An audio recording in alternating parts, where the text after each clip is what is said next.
សួស្តីបងប្អូនទាំងអស់គ្នានេះក្នុងវីដេអូនេះខ្ញុំបង្ហាញបងប្អូនអំពីការសេតកាមេរ៉ា IP ថ្មីដើម្បីកំណត់IP ទៅតាមបងប្អូនត្រូវការនិង password ជំនាញដំបូងយើងមាន adapter ពី10 V មួយខ្សែ network មួយខ្សែនិងកុំព្យូទ័រដោយភ្ជាប់នៅ download កម្មវិធី SADP នេះក្នុងកុំព្យូទ័រទៅមកយើង connect ខ្សែ network ភ្ជាប់ជាមួយកុំព្យូទ័រនិង connect ទៅកាមេរ៉ាថ្មីរបស់យើងយើង connect ទៅ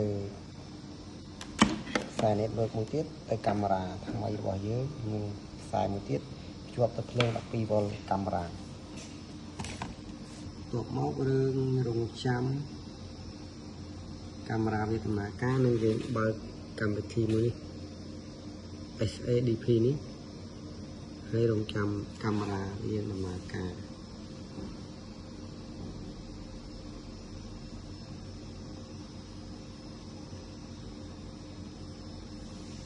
នៅពេលដែលយើងដោតកាមេរ៉ាចូលរួចរាល់អស់ហើយពេលនោះវានឹងលោតឡើងបែបនេះកាមេរ៉ាកន្លែង status នេះគឺ inactive មានន័យថាកាមេរ៉ាថ្មីដែលយើងមិនទាន់ set អ្វីទាំងអស់ហើយ IP វាគឺ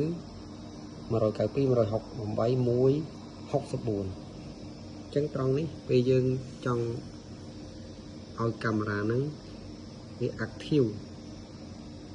ដើម្បីដំណើរការប្រើយើងត្រូវคลิกលើវាដូចទៅរួចហើយយើង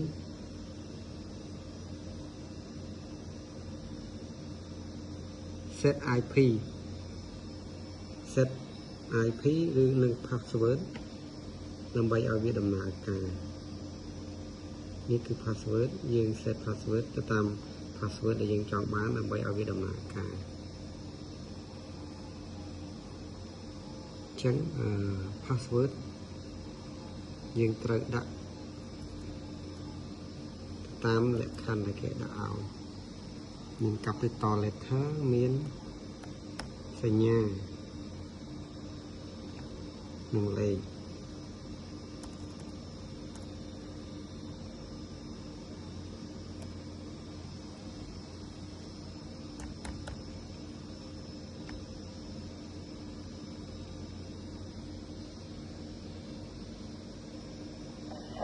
ជាងនៅពេលដែលយើង add ហើយគឺវា load active បែបនេះ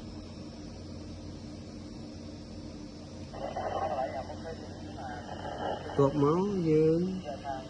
ចង់ដូរ IP លេខ IP ទៅតាមអ្វីដែលយើងចង់បានទៅតាមក្បាល NVR ឬក៏អ្វី router ឬក៏ប្រព័ន្ធ IP ដែលយើងចង់បានយើងបាន set វាជាស្រាប់ឥឡូវឧទាហរណ៍ខ្ញុំ set ដាក់វាទៅជា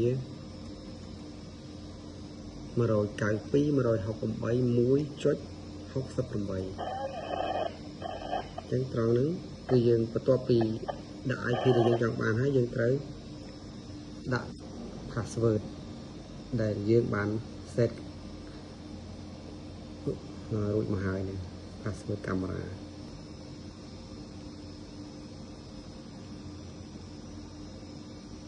ជាង modify មកគឺវា success អញ្ចឹងកាមេរ៉ាយើង IP វាទៅជា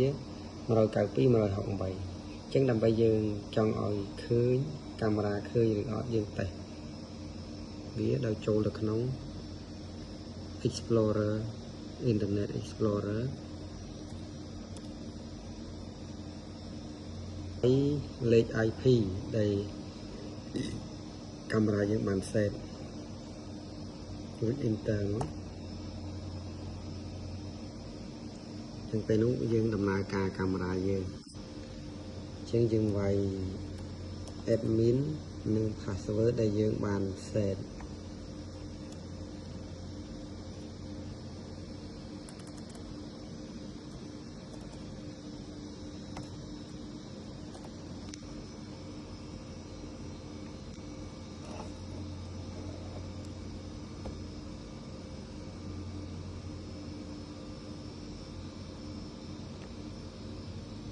នេះគឺមានន័យថាកាមេរ៉ាយើងបានសេតបានបដូរ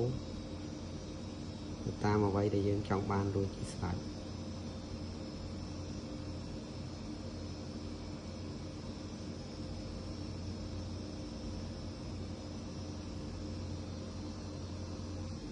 នេះកាមេរ៉ាអញ្ចឹងបងប្អូនចង់បានវីដេអូថ្មីចំណេះដឹងពីប្រព័ន្ធកាមេរ៉ាជួយចុច like និង subscribe Channel YouTube របស់ខ្ញុំមួយផងសូមអរគុណ